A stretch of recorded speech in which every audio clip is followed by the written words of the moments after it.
In the mathematical area of order theory, one often speaks about functions that preserve certain limits, i.e., certain suprema or infima. Roughly speaking, these functions map the supremum, infimum of a set to the supremum, infimum of the image of the set. Depending on the type of sets for which a function satisfies this property, it may preserve finite, directed, non-empty, or just arbitrary suprema or infima. Each of these requirements appears naturally and frequently in many areas of order theory, and there are various important relationships among these concepts and other notions such as monotonicity. If the implication of limit preservation is inverted, such that the existence of limits in the range of a function implies the existence of limits in the domain, then one obtains functions that are limit reflecting. The purpose of this article is to clarify the definition of these basic concepts, which is necessary since the literature is not always consistent at this point, and to give general results and explanations on these issues. Background and motivation. In many specialized areas of order theory, one restricts to classes of partially ordered sets that are complete with respect to certain limit constructions. In domain theory, on the other hand, one focuses on partially ordered sets in which every directed subset has a supremum. Complete lattices and orders with a least element provide further examples. In all these cases, limits play a central role for the theories, supported by their interpretations in practical applications of each discipline. One also is interested in specifying appropriate mappings between such orders. From an algebraic viewpoint, this means that one wants to find adequate notions of homomorphisms for the structures under consideration. This is achieved by considering those functions that are compatible with the constructions that are characteristic for the respective orders. For example, lattice homomorphisms are those functions that preserve non-empty finite suprema and infima, i.e., the image of a supremum, infimum of two elements is just the supremum, infimum of their images. In domain theory, one often deals with so-called Scott continuous functions that preserve all directed suprema. The background for the definitions and terminology given below is to be found in category theory, where limits in a more general sense are considered. The categorical concept of limit-preserving and limit-reflecting functors is in complete harmony with order theory, since orders can be considered as small categories defined as poset categories with defined additional structure. Formal definition.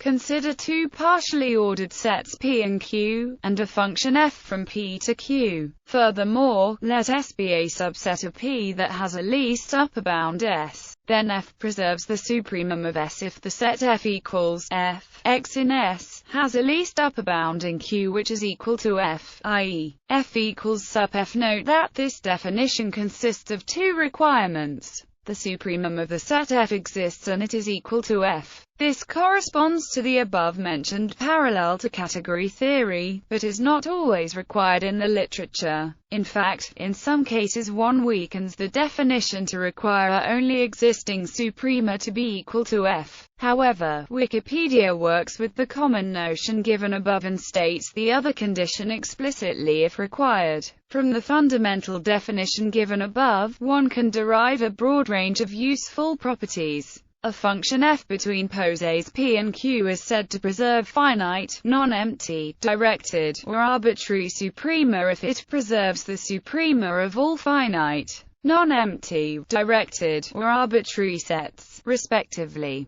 The preservation of non-empty finite suprema can also be defined by the identity f equals fvf, holding for all elements x and y, where we assume v to be a total function on both orders. In a dual way, one defines properties for the preservation of infima. The opposite condition to preservation of limits is called reflection. Consider a function f as above and a subset S of P, such that sup f exists in Q and is equal to f for some element S of P. Then f reflects the supremum of S if sup S exists and is equal to S. As already demonstrated for preservation, one obtains many additional properties by considering certain classes of sets S and by dualizing the definition to infima. Special cases. Some special cases or properties derived from the above scheme are known under other names or of particular importance to some areas of order theory. For example, functions that preserve the empty supremum are those that preserve the least element.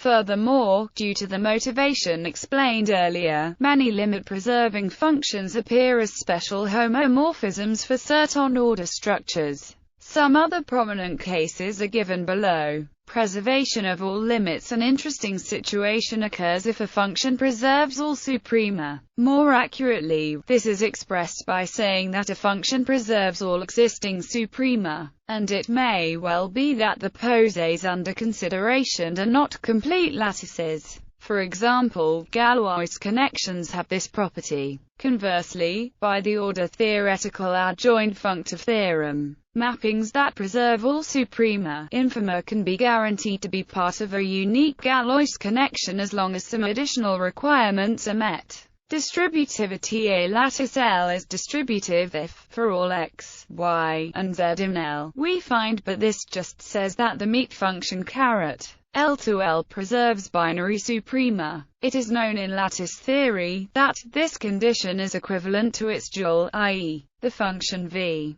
L to L preserving binary infima. In a similar way, one sees that the infinite distributivity law of complete hating algebras is equivalent to the meet function preserving arbitrary suprema. This condition, however, does not imply its dual. Scott continuity functions that preserve directed suprema are called Scott continuous or sometimes just continuous. If this does not cause confusions with the according concept of analysis and topology, a similar use of the term continuous for preservation of limits can also be found in category theory. Important properties and results. The above definition of limit preservation is quite strong. Indeed, every function that preserves at least the suprema or infima of two-element chains, i.e., if sets of two comparable elements, is necessarily monotone. Hence, all the special preservation properties stated above induce monotonicity. Based on the fact that some limits can be expressed in terms of others, one can derive connections between the preservation properties.